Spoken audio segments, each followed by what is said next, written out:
Madeline Lemire with Spartan Youth Radio, and I am here on site at Espanola High School with Mr. Rick Mercer from the Rick Mercer Report. Hello, sir. Why is it that you are coming to our school today? Well, I'm here for the Spread the Net Challenge because the Spread the Net Challenge is a part of the Mercer Report. We challenge high schools and universities all across the country to raise money for Spread the Net, which is used to purchase anti-malaria bed nets for distribution in Africa.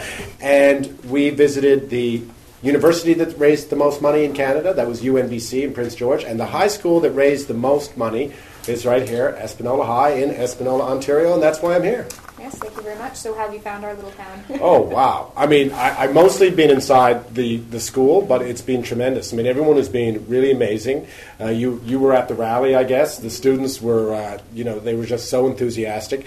And it's tremendous that a school like this raised this much money. You know, it's the contest is not a very fair contest because it's saying all universities and all high schools. So you have high schools with 2,000 students in very affluent parts of the country competing against a school like this, which has got less than half that number of students. Yes. And the winner is the one who raises the most money. It's not per capita. So the fact that this school won this competition is tremendous. And what I've noticed as I travel around the country, as I mentioned in the assembly, like I have this theory that the further north you go, the more generous Canadians become.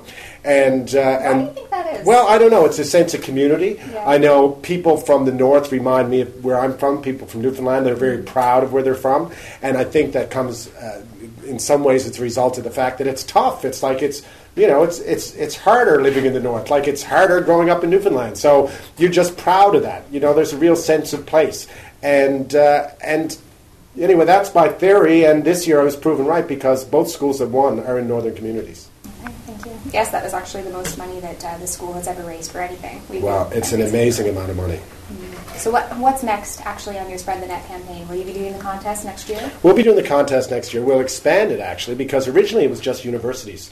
And we had decided our first year, it's like so many things you're starting out, you don't really know necessarily how it's going to work. And we said, well, universities, and we can't ask high schools to compete with universities because it's not fair, because universities can have concerts and sell beer and stuff. And we just thought it's not fair, yes, the power of alcohol. Yeah, and so, but then high schools joined anyway, even though they weren't eligible. They said, we're doing it anyway because we want to be a part of it.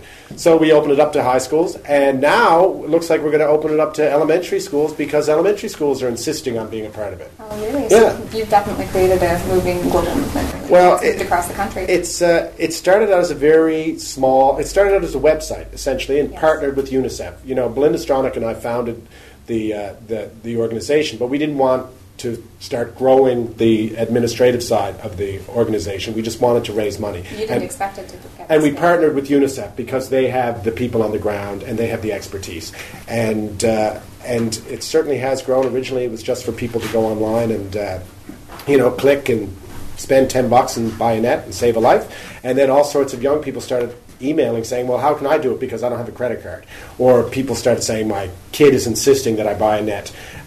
So that's why we opened up the school challenge. So would you disagree then? Because there's a really big movement, if you talk to most adults, that say, the teenagers today are really apathetic, that we don't care about anything, and that we're not willing to really go out of our way to help other people. Would you disagree with that? Oh, I would totally disagree, especially going out of your way to help other people, because that's what this is all about. And I think that, Spread the Net's a very simple notion. And once young people see that for $10 you can save a life, I mean, they almost all want to give $10. And we're very fortunate we live in a country where $10 is something most people can wrap their head around. But for a student, it's an awful lot of money. And for a university student, it's a lot of money. It's a difference between, lunch or not having lunch, or a really nice dinner and a lousy dinner, or it's a